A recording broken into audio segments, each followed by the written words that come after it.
Buenas noches, amigos por Israel.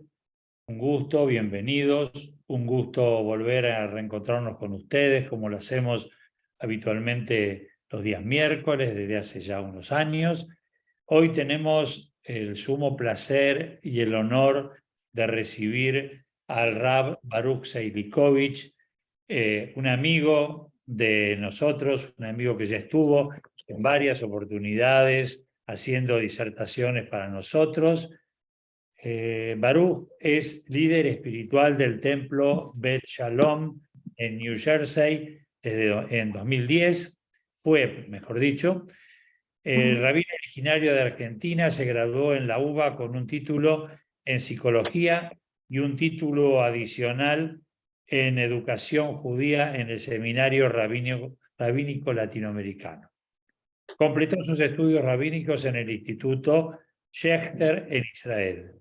Junto a su familia llegaron a Ferlo luego de haber servido como líder espiritual de la congregación Ahavat Shalom en Fort Worth, Texas. Anteriormente había servido como líder de congregaciones en Colombia y Puerto Rico. Tras hacer aliyá desde hace un año, actualmente es rabino de Bet Israel, sinagoga en Aruba. No sé, decíalo. A mí no me está dando entrada. Bueno, apágalo, Sergio.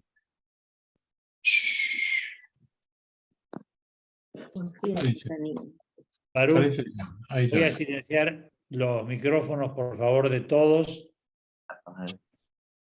¿Quién quieres enviar el mensaje? ¿Qué tengo que hacer?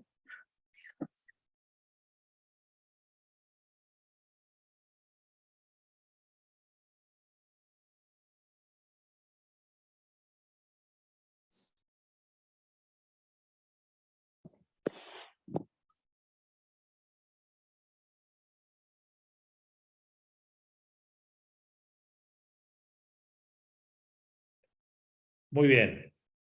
Ya hecha la presentación, Baruch, en nombre de Amigos por Israel, muchas gracias por estar con nosotros y brindarnos con todos tus conocimientos, que son muchos y que son bienvenidos. Te doy el micrófono. Muchísimas gracias. Y a todos los que quieran hacer preguntas, lo van a poder hacer a través del chat, como siempre, y al final le transmitiremos las preguntas a Baruch. Baruch, todo tuyo. Muy bien, shalom a todos. La verdad que es un placer y un honor volver a estar con los amigos de Israel.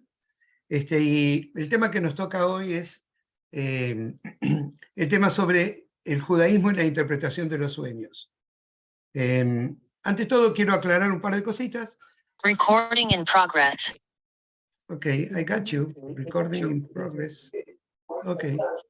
So, ¿sigo?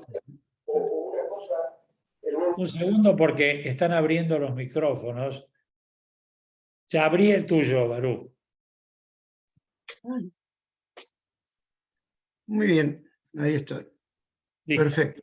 Sí. Bueno, muy bien.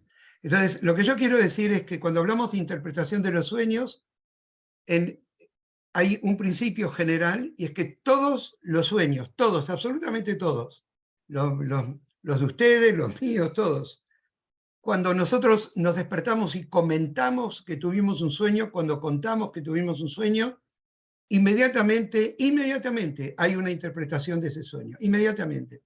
Por ejemplo, lo vamos a actuar un poquitito, ¿sí?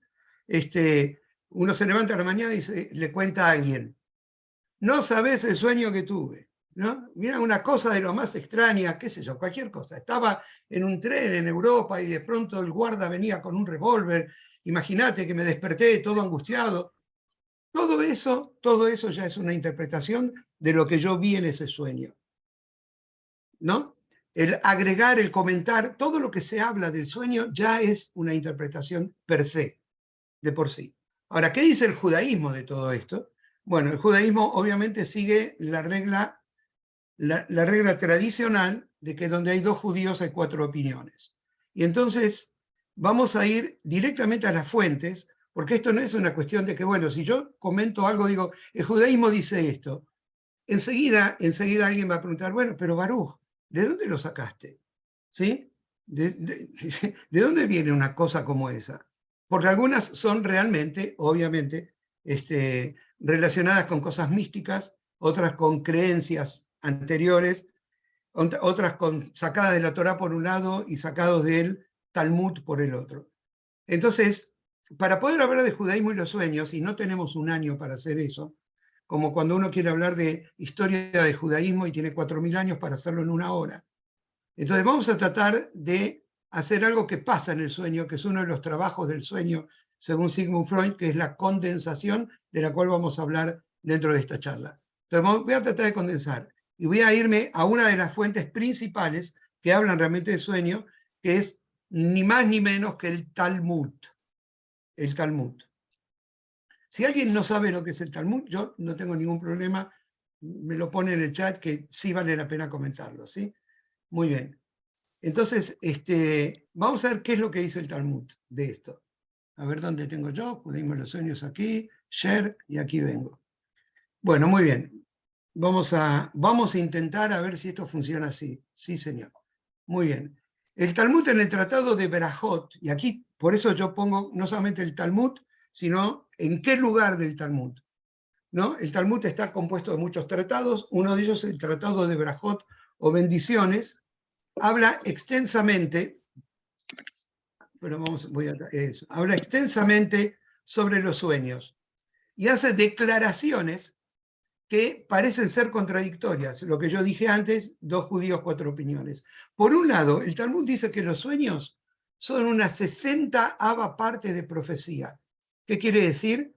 Que en cada sueño, el Talmud le adjudica a nuestros sueños 1 sobre 60 parte de profecía. Asimismo, en la Torá vemos que personas como Yosef y el faraón tuvieron sueños que eran sueños proféticos. ¿Sí? O sea, ya tenemos una categoría de sueños y de interpretación de sueños. O sea, tenemos un sueño que nosotros decimos, bueno, lo que está contando este señor es una profecía. Y quiero aclararles a todos que la idea, lo aceptado dentro del judaísmo, y está también basado en una parte de la Torá, es que cuando Dios se manifiesta a los profetas en general, y no solamente a los profetas, sino incluso a personas que no son judías, como vamos a ver después, lo hace por medio de un sueño, con una excepción.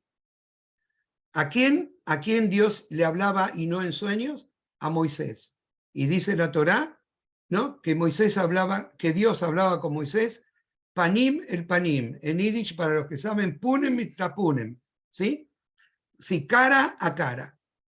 O sea, que él hablaba cara a cara. Yo no me voy a poner ahora a hablar sobre si Dios tiene cara, Dios no tiene cara. El tema es que la Torá dice que le hablaba directamente. Como yo les estoy hablando a ustedes, así le hablaba a Moisés.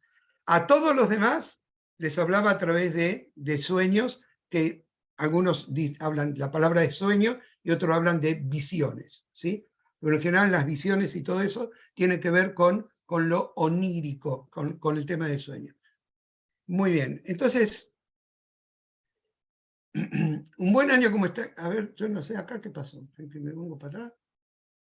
Bueno, un buen año es como está escrito, los ojos del Señor tu Dios están siempre sobre él, desde el principio del año hasta el final del año. Un buen sueño, ¿qué es un buen sueño? Acá me parece que un buen año es un buen sueño. Es un buen sueño como está escrito, los ojos de Dios están siempre sobre él desde el principio del año hasta el final del año. Habla de la tierra de Israel en general, pero cuando uno tiene un sueño, ¿sí?, entonces, y dice que es un buen sueño, está basado en este principio de que los ojos de Dios están sobre él, sobre la tierra y sobre la persona, desde el principio del año hasta el final del año. Y un buen sueño, como está escrito, oh Señor, de estas cosas viven los hombres, y en ellas está toda la vida de mi espíritu. Por tanto, me sanarás, y aquí viene el tema el tema de donde está la fuente, Batahlimeni, pero fíjense que yo puse las letras H, L, M, que serían en hebreo, ¿cierto? Las letras que son en hebreo, Het, Lamet, Mem, y me darás vida. Esto está en el profeta Isaías, que dice esto: oh Señor, oh Dios, de estas cosas viven los hombres y en ellas está toda la vida de mi espíritu, por tanto me sanarás, Batahlimeni, y me darás vida. Debido a su aparente similitud etimológica, la palabra Tahlimeni se interpreta como derivada de la palabra, y acá está otra vez la HLM, la Het, Lamet Mem, como derivada de la palabra sueño. Quiere decir que, en general, cuando uno sueña, un buen sueño, ¿sí?, está basado en que, bueno, Dios me va a curar. Ahora, ¿qué es lo que Dios me va a curar? Y aquí no podemos menos que traer a Freud y decir, bueno, ¿qué es lo que hace una persona en el sueño? Uno elabora cosas angustiantes, elabora algo que pasó durante el día, hay una elaboración como uno de los trabajos en el sueño. Entonces, cuando uno habla de un buen sueño, ¿sí? Oh Dios, tú me curarás, o sea, que la interpretación de ese sueño va a estar siempre relacionada con algo bueno que Dios nos va a hacer. Y entonces nos quita un poco esa sensación angustiante por la cual nos despertamos a lo mejor en un sueño. Interesante cómo se toma de un profeta, ¿sí?, y se toma la palabra hebrea Tahlimeni, que es me curarás, con la palabra Jalón, porque tiene en su raíz las 3 letras de la palabra sueño en hebreo. La Gemara, que es parte del Talmud, cita máximas adicionales sobre los sueños y su interpretación. Entonces el Rav Hizda en el Talmud dijo: uno debe ver cualquier sueño y no ayunar. ¿Qué quiere decir eso? Cuando uno tuvo un mal sueño, había una costumbre de decir, bueno, si ayunás, ese mal sueño no se va a cumplir. En otras palabras, cualquier sueño es preferible a un sueño durante un ayuno. Entonces, si uno está ayunando, que va para el otro lado ahora, si uno está ayunando y tiene un mal sueño, generalmente, ¿a qué se lo atribuye? A que estaba ayunando, por ejemplo. Entonces, la interpretación de un sueño angustiante durante el ayuno se lo atribuye no a una profecía, sino a que uno estaba ayunando, estaba en una situación bastante incómoda desde lo físico y, ¿por qué no, desde lo espiritual?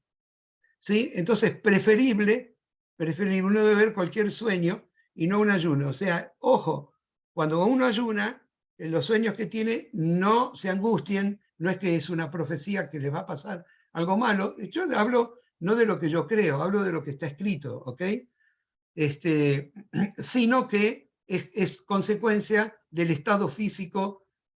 Yo a esto tengo que decirlo porque me sale, si no, no me lo aguanto, también emocional muchas veces, ¿sí?, de que estábamos viviendo.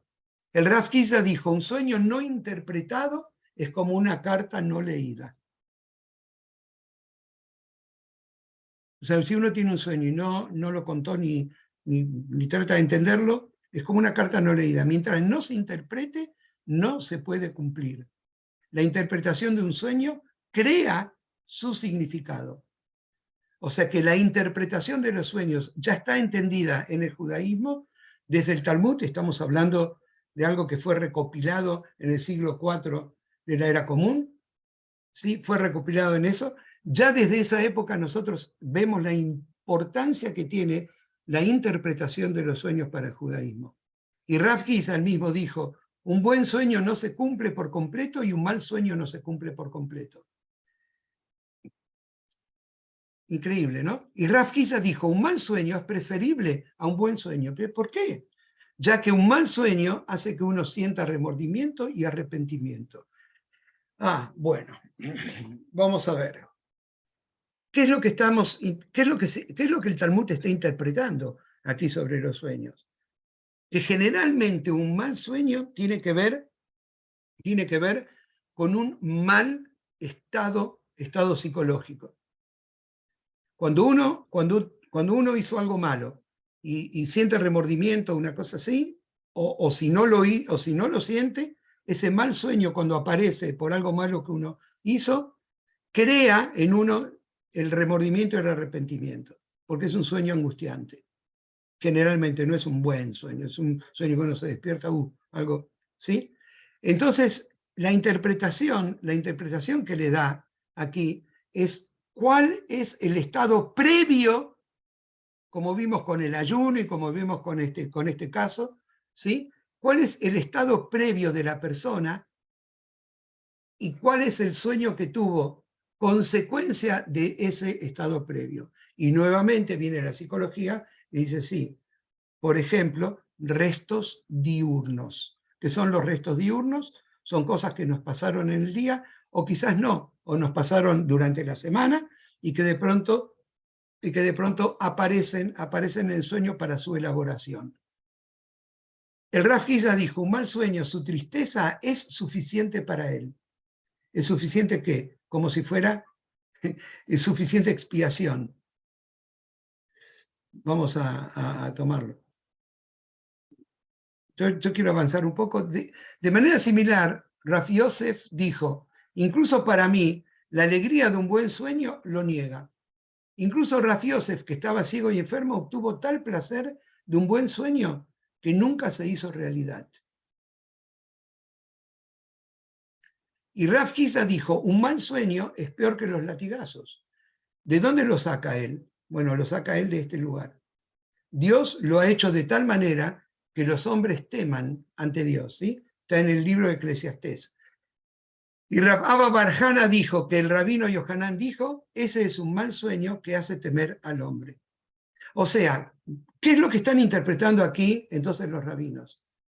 Un mal sueño es peor que los latigazos. ¿Por qué es peor que los latigazos? Uno se puede aguantar los latigazos, pero es mucho peor la angustia anímica, la angustia psicológica, que a lo mejor un castigo corporal. Piensen ustedes qué les duele más. ¿Qué les duele más? ¿Sí? Si un remordimiento, si un sentimiento malo, algo que están llevando y es permanente, o algún dolor físico, momentáneo. Pero es interesante cómo el Talmud habla de todas estas cosas de esta forma, ¿no? Con respecto al versículo, el profeta que tiene un sueño, cuente un sueño. A ver si yo puedo correr esto de acá, pues ese es el problema que tengo. ¿Sí? Que cuente un sueño, y el que tiene mi palabra, que hable mi palabra fielmente. El profeta que tiene un sueño, que no es profético, igual que lo cuente. Y el que está hablando que tuvo en un sueño mi palabra, o sea, ese sueño profético, que hable mi palabra fielmente. ¿Qué tiene que ver la espiga con el grano? Dice el Señor. Bueno, la Guemará pregunta, ¿qué tiene que ver la espiga, o en este caso la paja, con el grano? ¿No es cierto? A ver, que esto quiero volver a ver si... ¿Puedo volver o no puedo volver? Bueno, así como la espiga lleva el grano, de la misma manera el sueño lleva el mensaje. Así como la espiga de trigo, por ejemplo, lleva el grano, así de la misma manera el sueño va llevando el mensaje, sea la profecía o sea un mensaje que es personal. El rabino Levi dijo, uno siempre debe anticipar el cumplimiento de un buen sueño hasta 22 años después del sueño. Si ustedes tuvieron un buen sueño y no se está cumpliendo, tranquilos, dice el Talmud. Otra vez, yo cuento lo que está escrito, ¿cierto? Yo tengo otra idea, pero no importa. ¿Qué dice el Talmud? ¿No? Que si ustedes tienen un buen sueño y no se está cumpliendo, bueno, tranquilos. Tienen 22 años para que se cumplan. Si alguno de nosotros vamos a vivir tanto, ¿no? ¿De dónde sacamos esto? De José en la Biblia, como está escrito en la historia del sueño de José, estas son las generaciones de Jacob. José, siendo de 17 años, apacentaba el rebaño con sus hermanos. Esto está en el libro de Génesis, en Bereshit. Y está escrito, y José tenía 30 años cuando se presentó ante Faraón, rey de Egipto, y le interpretó los sueños de las 7 vacas gordas las 7 vacas flacas. De 17 a 30, ¿cuántos años tienen? 13. Y añade 7 años de abundancia y 2 de hambre, que es cuando vinieron los hermanos. El total es 22. Y solo entonces se cumplió el sueño cuando sus hermanos vinieron y se inclinaron ante él. Esto tiene que ver con el sueño de Yosef, que no sé si todos conocen lo que es el sueño de Yosef, entonces como no sé lo que toda la gente sabe, lo cuento aunque todos lo sepan. José tuvo un sueño. Él soñó que el sol, la luna, las estrellas, ¿sí? Las 11 estrellas se arrodillaban delante de él o se inclinaban delante de él.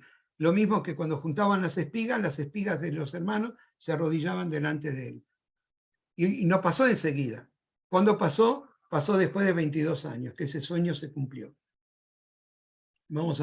En una nota similar, el rabino Berajia dijo, aunque se cumple parte de un sueño, no se cumple todo. ¿De dónde sacamos esto? Que no todo lo que está profetizado en una cosa así se puede cumplir, de la historia del sueño de José, como está escrito.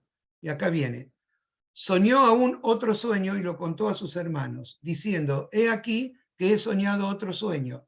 Y aquí que el sol y la luna y 11 estrellas se inclinaban ante mí. Y lo contó a su padre y sus hermanos, y su padre le reprendió y le dijo, ¿qué sueño es este que soñaste? ¿Acaso vendremos yo y tu madre y tus hermanos a postrarnos en tierra ante ti? Y sus hermanos le tenían envidia, mas su padre medita, el papá supo que era una profecía, Jacob. Ahora, ¿pero por qué le dijo, qué sueño es este que soñaste? ¿Acaso vendremos yo y tu madre? Y entonces yo esto agregué, la luna representaba a su madre, Raquel, que ya había fallecido. O sea, es una parte del sueño que no podría cumplirse. Por eso dice el rabino Berajia, ¿sí?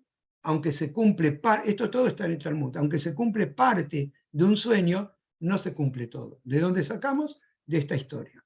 ¿Sí? Él sueña que la luna, el sol y la luna se van a inclinar ante él, pero la luna ya estaba muerta. ¿Sí? Que era la madre, que murió cuando nació el hermano Benjamín. Rav Huna dijo, a una buena persona no se le muestra un buen sueño, ya, y a una mala persona no es ya, y a una mala persona no se le muestra un buen sueño. Más bien, una buena persona es castigada por sus relativamente pocas transgresiones con malos sueños, y una mala persona es recompensada por sus relativamente pocos méritos con buenos sueños. ¿Sí? Esto lo puse acá, está entre el arameo y el hebreo. Eso también se enseñó en una braita. Una braita es un comentario que se hace dentro del Talmud. Toda la vida del rey David nunca vio un buen sueño. Y toda la vida de Agitofel, que era una mala persona, nunca vio un mal sueño. Y David ya sabemos por qué nunca vio un buen sueño. Si los malos sueños eran como un castigo, ya sabemos lo que él hizo con Betsabé, ¿no? Y no solamente lo que hizo con Betsabé, que era una mujer casada, sino que mandó, entre comillas, mandó a matar al marido para él quedarse con su mujer. Lindo rey tuvimos. La Gemara, otra vez, que es una parte del Talmud, el Talmud se divide en dos partes, una parte que es la Mishnah y otra parte la Gemara. La Mishnah es la halajá, la Mishnah es la ley. La ley. Y la Gemara es todo el comentario de cómo llegamos a esa ley. ¿Ok? Entonces la Gemara, entonces bueno, la Gemara pregunta, ¿y cuando no ve un sueño, es eso una virtud? ¿No dijo el rabino Zeira, cualquiera que duerme 7 días sin un sueño es llamado malvado? O sea, el que no ve un sueño, el que no tuvo un sueño, el que no soñó durante 7 días, de acuerdo al Talmud, es una persona malvada, ya que indica que Dios no desea aparecer ante él, ni siquiera de esa manera indirecta. Se hace alusión a esto, como se afirma, y entonces está basado en el libro de Proverbios, y el que lo tiene se saciará. No será visitado por el mal. ¿Sí? Los sabios dijeron, no lo leas como satisfecho, como ya cita la palabra en hebreo, más bien léelo como 7. O sea, va sabea, ¿no? Sino va ve lleva, que tiene que ver con 7. Lo cual es una alusión al hecho de que quien duerme 7 veces y no experimenta un sueño es considerado malvado. Más bien hay que decir que David vio sueños, y la Braita dice lo siguiente: David ciertamente tuvo sueños, pero no entendió lo que vio. Les cuento todo esto, realmente parece increíble, ¿no? Pero ¿cómo tenemos en el Talmud, toda una sección dedicada a los sueños y cómo se interpretan los sueños? Si es un sueño bueno, si es un sueño malo, qué significa, ¿cierto? Acá no es para estar de acuerdo o no estar de acuerdo con lo que dice el Talmud, pero en general la idea es que cuando hablamos de judaísmo, ¿qué dice el judaísmo de los sueños? Bueno, el judaísmo de los sueños dice todo esto y les garantizo que mucho más. Pero fíjense cómo hay todos los rabinos y cómo el Talmud trae todas estas opiniones y todas estas interpretaciones de lo que son sueños buenos, lo que son sueños malos, la diferencia que hace con el sueño profético, cuando dijo el profeta que sueña, que lo cuente, y el que tiene mi palabra, como habíamos leído antes, ¿no? Obviamente tiene que contarlo. El Rav Huna Barami dijo que el rabino, no. ¿Ve? Y este es el problema que yo tengo con esto, que no puedo volver para atrás, cuando agrando toda la... Bueno, vamos a son todas opiniones. La Gemara elabora 3 transformaciones. La elabora 3 transformaciones. Hay 3 transformaciones. Transformaste mi lamento en danza. Desataste mi cilicio. Cilicio es la ropa que uno se ponía cuando estaba de duelo, y me ceniste de alegría, ¿no? 3 transformaciones, ¿no? Estamos aquí una, aquí está otra. Entonces la Virgen se regocijará en la danza, y los jóvenes y los ancianos juntamente, porque cambiaré su luto en gozo, y los consolaré, y los haré gozar de su tristeza.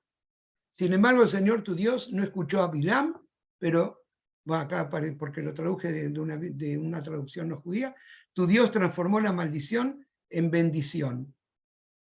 ¿Sí? Entonces, hay 3 transformaciones. Quiere decir que cuando uno tiene algún sueño malo, tiene que recordar que no es que todo se va a cumplir, sino que Dios puede transformar, ¿no? Y hay 3 redenciones, como está escrito: Él ha redimido mi alma en paz, de modo que nadie se me acerque, porque eran muchos los que peleaban conmigo. Los redimidos de Hashem volverán y vendrán con cánticos a Sión, y gozo perpetuo estará sobre sus cabezas. Tendrán alegría y gozo y huirán, o sea, la tristeza y el gemido. Eso del profeta Isaías. Cada uno tiene su fuente judaica. Y dijo el pueblo a Saúl: ha de morir Jonatán, que ha obrado esta gran salvación en Israel, y salvó el pueblo a Jonatán para que no muriera. O sea que cuando nosotros hablamos de sueños, y algunos sueños pueden ser angustiantes, tenemos que recordar que hay 3 transformaciones, ¿no?, que han ocurrido, y hay 3 redenciones, ¿no? Y estas están explicados. O sea, tranquilos, otra vez, fíjense cómo el Talmud le habla a la gente, ¿no? No cuando tiene un buen sueño solamente, sino cuando específicamente cuando la gente tiene sueños malos y angustiantes. Muy bien. Vamos ahora aquí. El trabajo del sueño, según Sigmund Freud. Ya que desde el sueño manifiesto, que es el sueño en sí mismo, lo que se sueña para llegar al contenido latente, lo que está escondido, Freud plantea como método la asociación libre para llegar de uno al otro. Que es exacto, en mi opinión, ahí sí ya es mi opinión, es exactamente lo que veníamos leyendo del Talmud. Es decir, cuando uno tiene un sueño, malo o bueno, lo que fuera, ¿qué es lo que está diciendo el Talmud? ¿Cuál es la condición previa a ese sueño que tiene el individuo? Física y psicológica. Entonces, ya que desde el sueño manifiesto, que es lo que se cuenta, ¿no?, que es el sueño en sí mismo, lo que se sueña para llegar al contenido latente, es decir, bueno, lo que yo estoy contando, ¿es realmente lo que yo soñé? ¿Cuál es el verdadero contenido? Y entonces cuando puedo llegar a eso, entonces puedo entender mejor el sueño. Entonces, lo que está escondido, Freud plantea como método la asociación libre para llegar de uno al otro. Entonces, la asociación libre, uno viene y cuenta el cuento. Bueno, muy bien. ¿Vos por qué crees que soñaste con este, por ejemplo, el guarda? ¿Quién sería el guarda en tu vida? Cuando yo dije el sueño angustiante de que estaba en un tren y el guarda venía con un revólver a matarme. ¿Quién sería el guarda?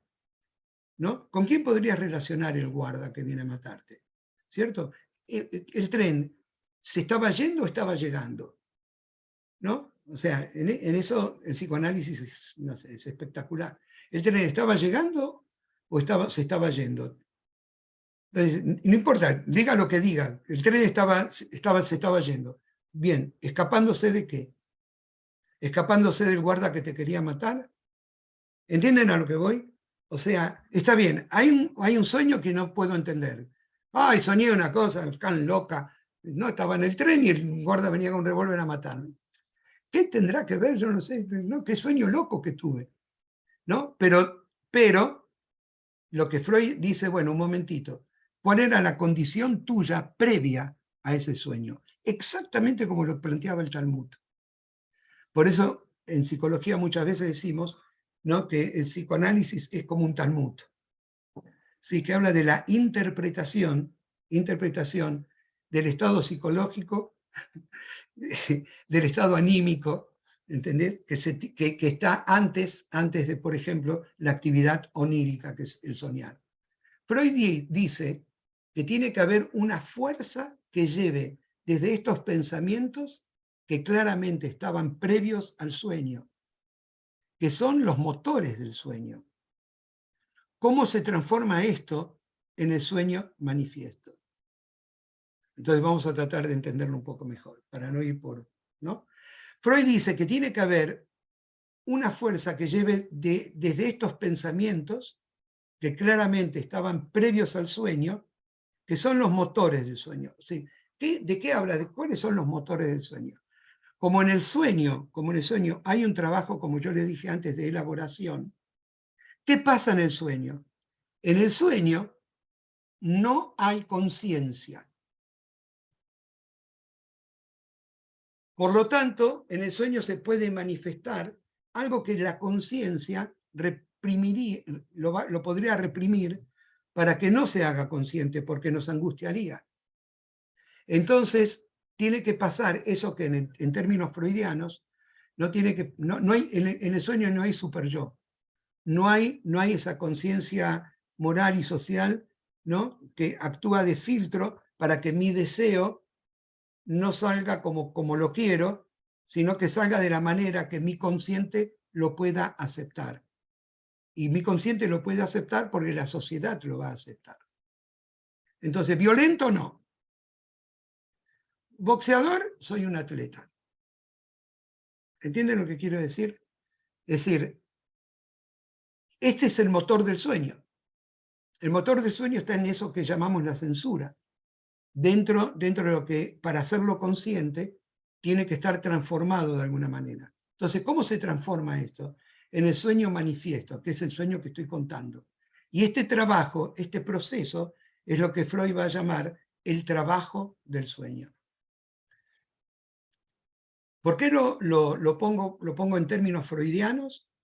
Porque es increíble cómo toda esta teoría freudiana del psicoanálisis y la interpretación de los sueños está realmente tan similar a lo que el Talmud venía diciendo, lo que el Talmud plantea, la condición previa para poder entender. Por eso el sueño que no se cuenta es una carta que nunca se leyó.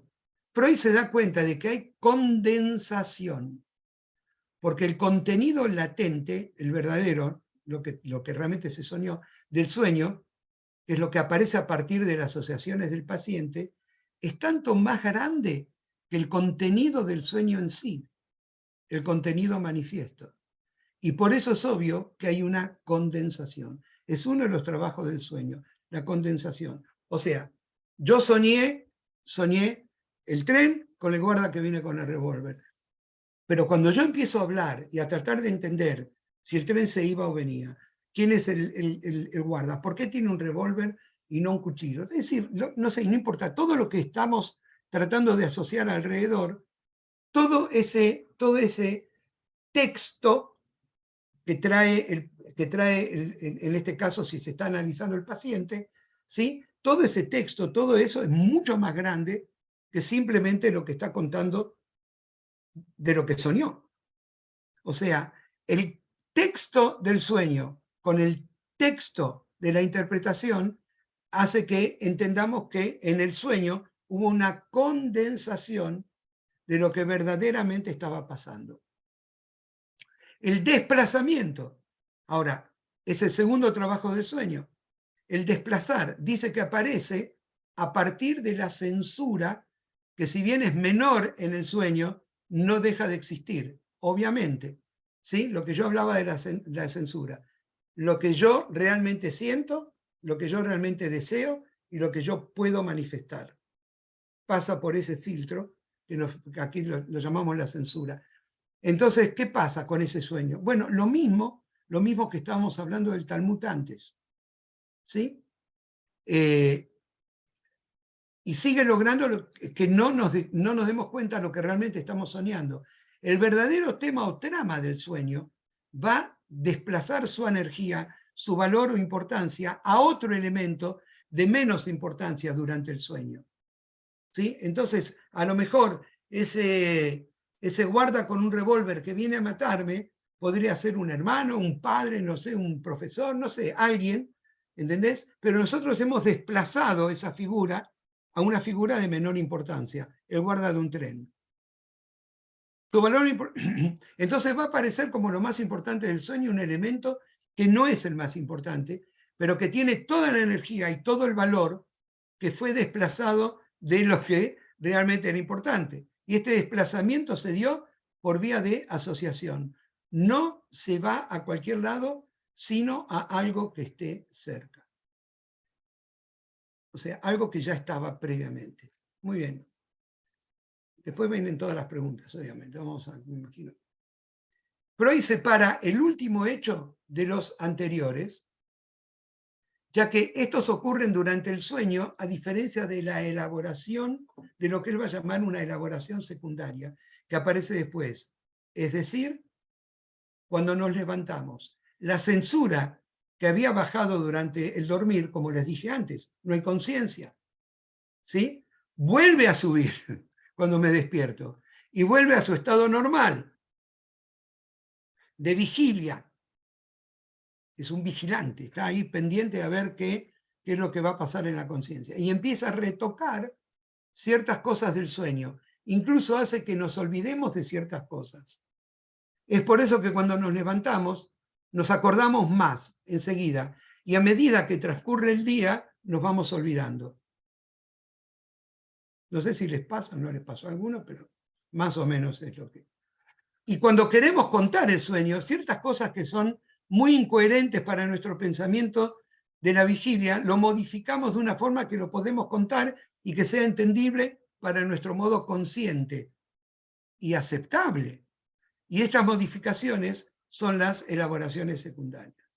Cuando contamos un sueño, nunca estamos contando realmente el sueño que soñamos, sino un sueño con todos los elementos de figuración, condensación, desplazamiento y miramiento de la figurabilidad, pero también va a estar modificado por la censura de la vigilia y por esta elaboración secundaria. ¿No? Y ahora vamos a ver un ejemplo de la Torá que bien podría ser un ejemplo que Freud mismo hubiera dado, pero para que entiendan otra vez, cómo el Talmud ya venía hablando de todo esto. Aconteció que pasados 2 años, cuando el Talmud dice, no todo lo que uno soñó es lo que se cumple. Claro, porque lo que uno cuenta no es realmente a lo mejor la esencia misma del sueño. ¿Sí? Está obviamente modificado por esta censura. Entonces vamos a ver ahora esto, miren.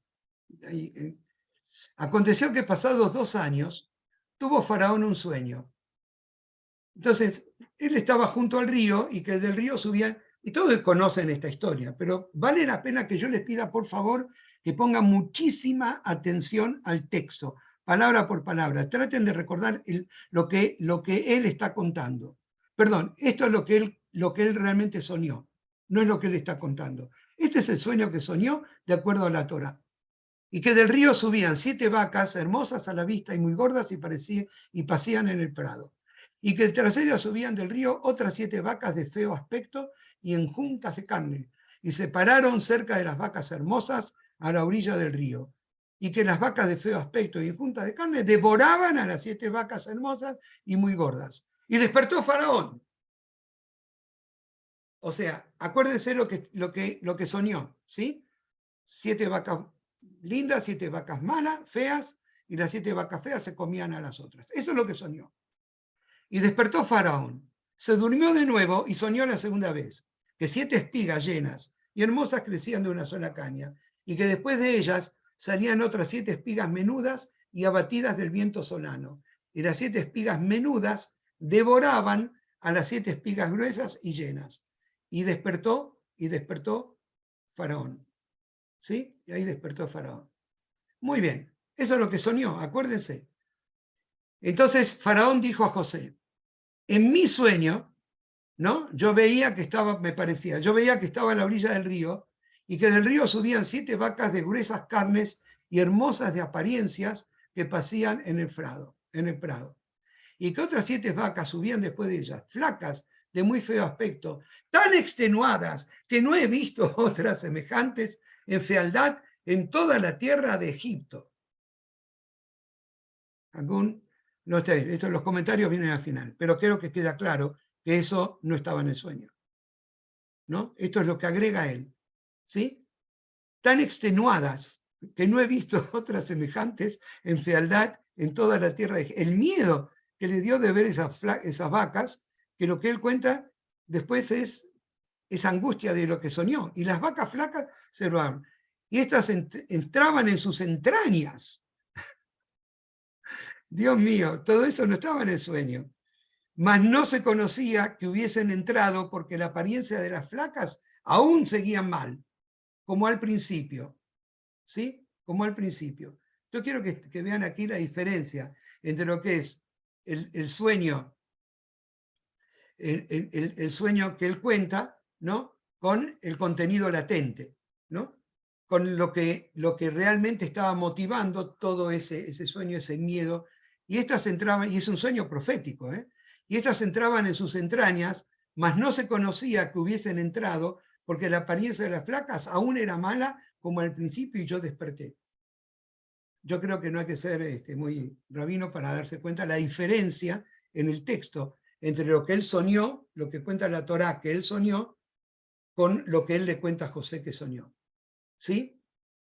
Vi también soñando 7 espigas que crecían a una misma caña, llenas y hermosas, y que otras 7 espigas menudas, marchitas, eso no lo dice el texto, abatidas del viento solano, crecían después de ellas, y las espigas menudas devoraban a las 7 hermosas, ¿sí?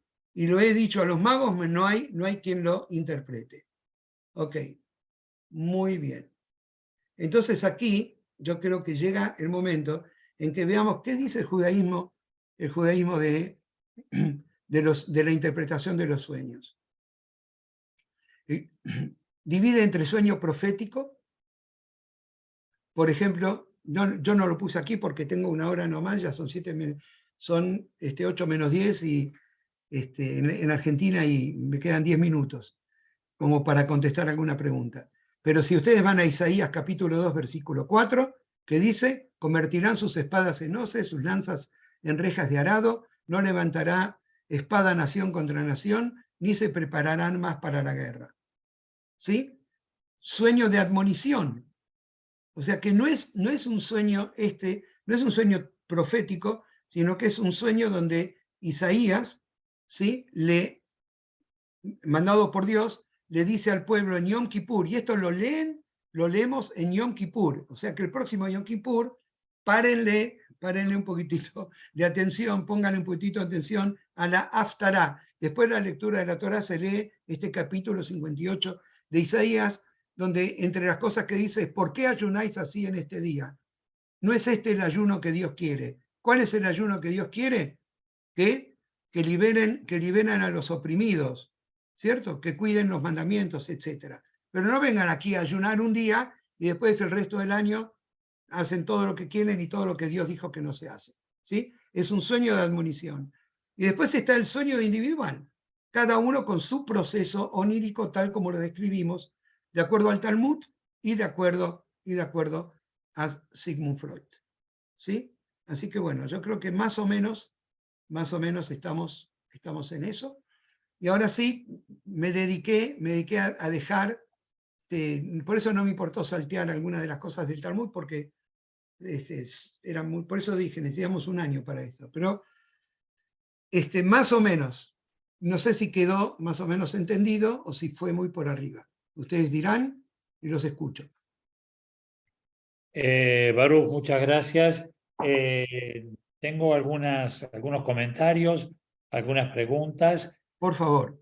Un amigo nos dice, en Tevi el lechero de Sholem Aleichem, el sueño que tiene Tevi en la representación de la película El violinista sobre el tejado, ¿es premonitoria? ¿Tiene vinculación con el Talmud? El sueño de Tevye, que se le aparece la otra mujer o una cosa así. No me da explicación y yo no lo recuerdo. Sí, bueno, pero de todas maneras sí, tiene relación, no es que tiene relación con el Talmud. Lo que el Talmud plantea es lo mismo que viene después Freud a plantear, por eso yo lo traje a Freud, ¿sí? Independientemente si hay freudianos o no freudianos entre el público hoy. Pero es increíble cómo el Talmud ya habla como en el caso de Tevye, ¿sí? ¿Qué es lo que sueña Tevye en ese sueño? Todo asociado con algo anterior que ya estaba dentro de él por su experiencia. Entonces vos tuviste una experiencia, cual la que sea, y de pronto aparece en un sueño. ¿Entendés? Una experiencia, y vos tenés una experiencia que vas a tener ahora, como en el caso de un casamiento o lo que fuera, ¿sí? Y se le aparece no sé quién, ¿sí? Entonces, todo tiene que ver con esa situación que aparentemente era una situación angustiante por algo que él había hecho. Yo no me acuerdo exactamente del sueño de Tevye, pero si está relacionado con una viuda que se le apareció y no sé quién, entonces todo eso ya estaba en la vida de él. Nadie sueña nada que no le haya pasado antes. Es lo que dice el Talmud permanentemente. La única excepción es el sueño profético. Es el sueño profético. Y en el caso del faraón, ¿cierto? Lo que él se ve que refleja en ese sueño profético también agrega, ¿entendés? Una angustia personal de él sobre el tema de la pérdida de su reino. Hay una anécdota famosa también en Talmud de un rey que le dice al rabino, dice, así que usted puede anticipar los sueños, dice, así con quién voy a soñar yo esta noche. Dice, vas a soñar que tu reino será destruido. Bueno, escuchen, no hay que ser rabino. ¿Qué se imaginan con qué soñó ese rey esa noche? Obviamente que soñó con que el reino era destruido. ¿Entendés? Por la angustia que le producía solamente pensarlo. Miren, vamos a hacer un pequeño paréntesis, un poco de historia, para entender mejor lo del faraón.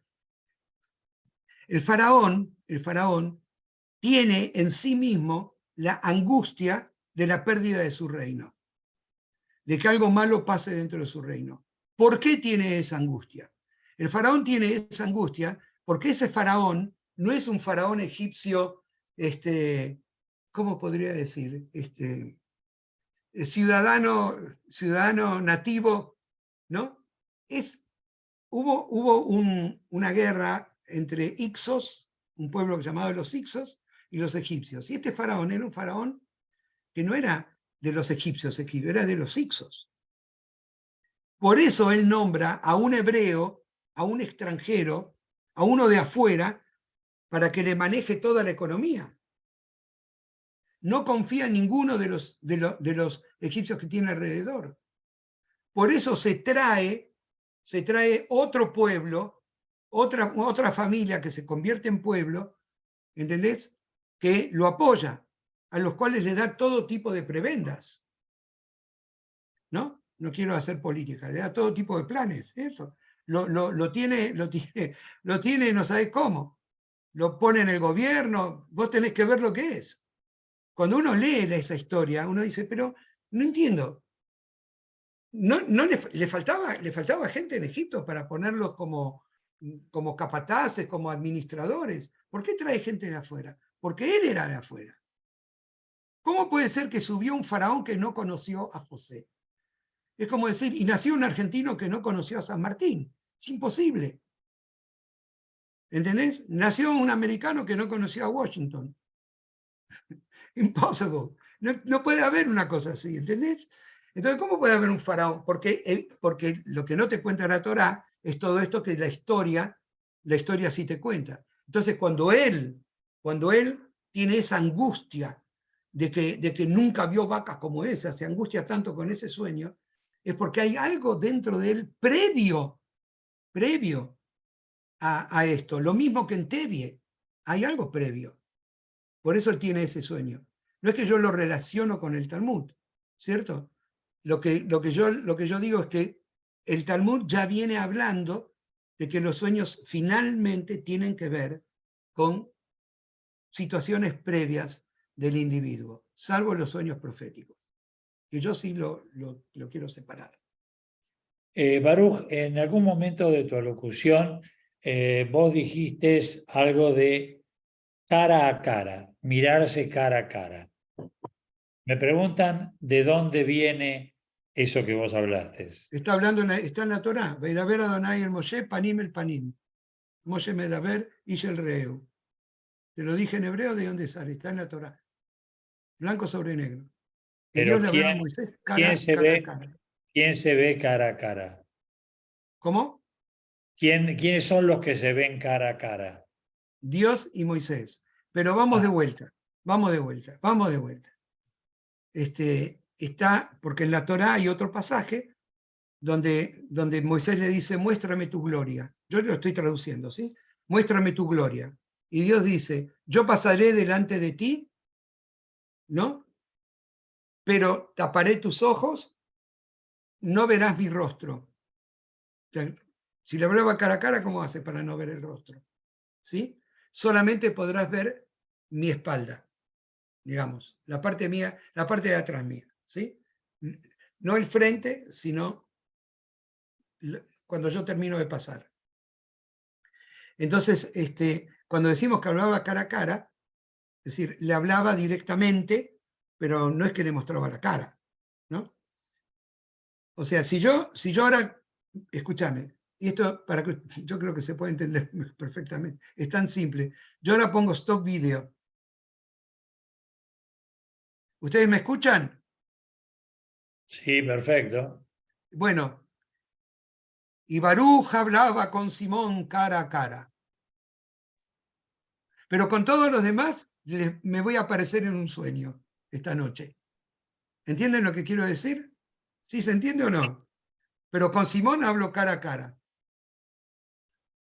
¿Te das cuenta? Eso es. Con Simón hablo así, cara a cara. Con los demás les hablo en los sueños. Dale, otra. No tengo más preguntas. Ah, bueno. Tengo sí ponderaciones a tu charla que se entendió perfectamente y hay alguien que me dice, ay, qué corta. Bueno, yo te hice tanto hincapié en que estuviéramos en una hora porque en general queremos que dure una hora, que es lo que dura la atención de la gente, que se queden un poquito con las ganas, pero si querés contarlo vos, lo contás vos, y si no, se los haré. Estamos preparando otra charla para más adelante con Baruch. Si vos querés Sí. Yo quiero el simplemente, tema, entonces, Sí, yo quiero cerrar con una cosa, ¿sí? Y es que hay un sueño, que sí se cumplió. Totalmente. No sé si lo ven. ¿Lo ven? Totalmente. Bueno, gente, el judaísmo y los sueños, este sueño se cumplió, ¿eh? Ya tiene 75 años este sueño. Qué grande, ¿eh? Impresionante. ¿Vieron que a veces soñar, ¿sí? A pesar de que Pedro Calderón de la Barca decía que los sueños son, ¿no? Bueno, como dijo Herzl, si ustedes quieren, no será una leyenda, no será un sueño, ¿verdad? Así que bueno, yo creo que un poco el himno de Israel, Atikva, es eso, porque ¿qué es la esperanza? Sino una especie de sueño que uno tiene que espera que se realice. Así que, bueno, yo les quiero agradecer a todos la paciencia.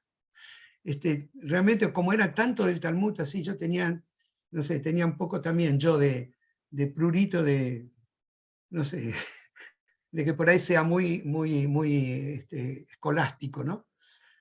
Pero bueno, me alegro mucho que les haya parecido bien y que, bueno, nos veremos en otra, ¿no? Así es, Baruch. Próximamente ya estábamos hablando de qué era el tema que íbamos a tratar. Bueno, en nombre de Amigos por Israel, en el mío propio y de todos los Javerim, te agradecemos tu alocución excelente, clara y como siempre, entendiendo cada una de las palabras que vos decís en tu charla. Y quiero aprovechar para invitarlos para el próximo miércoles, que vamos a tener una charla que titulamos ¿Cómo nos convertimos en el pueblo elegido? Una charla que tiene referencia también con Shavuot y con la entrega de la Torá, a cargo del profesor Benny Schneid.